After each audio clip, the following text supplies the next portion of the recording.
halkani waa kulliyadda culuumta beeraha ee jaamacadda Samsam. Jaamacadda ayaa tijaabisay geedkan loo yaqaano strawberry-ga oo aan hore dalka uga bixi jirin. Tijaabadii koowaad ayaa hadda la gurtay.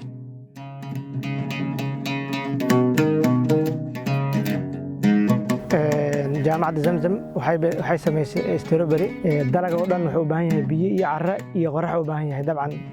strawberry intaas u baahan yahay laakiin wuxuu ugu duwan yahay inta kale ayagoo la xanaaneynaya qaarkood ay baxaan dalagyada qaar ayadoo cidna ay kontroolinaya qaarkood baxaan laakiin strawberry wuxuu u baahan yahay biyihiisa in la kontroolo cusbadooda in la kontroolo kalaamaadka u baahan yahay waan naqaanaa baalkan cid walba waxay og tahay strawberry inuu dhul qabooba ka baxa oo dhul qabooba aad ugu baxa oo kuleelada ka bixin dabcan laakiin maanta u jeednaa Soomaaliya oo hada November ku jirnaa inuu strawberry ka baxay harvestingkiisa ma aragteen.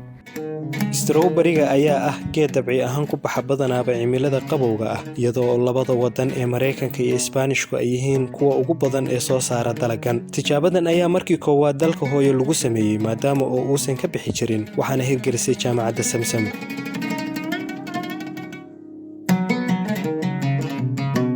طبعا sidoo kale strawberry-ga qaboow ay u baahan yahay aad u badan oo ah sidaan ku naqaan hadii Fahrenheit aan fiirino 32 Fahrenheit ayaa 0 degree ah marka maalintii 26 darajo iyo habeenka 15 ilaa 20 darajo in u dhaxaysa ay u baahan yahay laakiin Soomaaliya habeenkii ayuu 23 aan abaf u yahay qabowga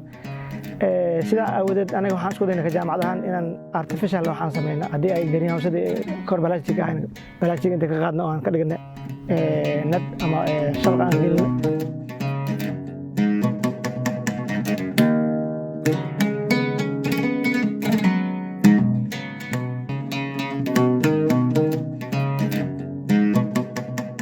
hadda waxaan soo gabagabay qaybtii hore phase 1 dabcan qaybta koowaad waxaan ku tijaabinay xarunta jaamacadda qaybta Muqdisho iyo qaybta Baydhabo waxaan ka helnay result fiican oo ah meeshan ka filaynay iyo meel ka fog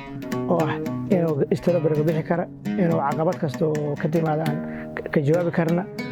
sidoo kale waxaan mahadcelinayaa hay'adda Tika oo barnaamijkan bilow ilaa dhamaad gacan weyn ka geysatay hadda kadibna waxaan rajaynayaa inuu Ilaahay yiraahdo phase 2 iyo phase 3 iyo phase 4 in Soomaaliya dhan aan gaarsiinay strawberry-ga dabcan wixii caqabad oo ka iman kara dhan 70% 80% oo haday noqoto external factor iyo internal factor kulliba waxaan u ogaanay inaan xal karna insha Allah waxaan rajaynayaa marka inuu Soomaaliya dhan aan gaarsiin doono strawberry-ga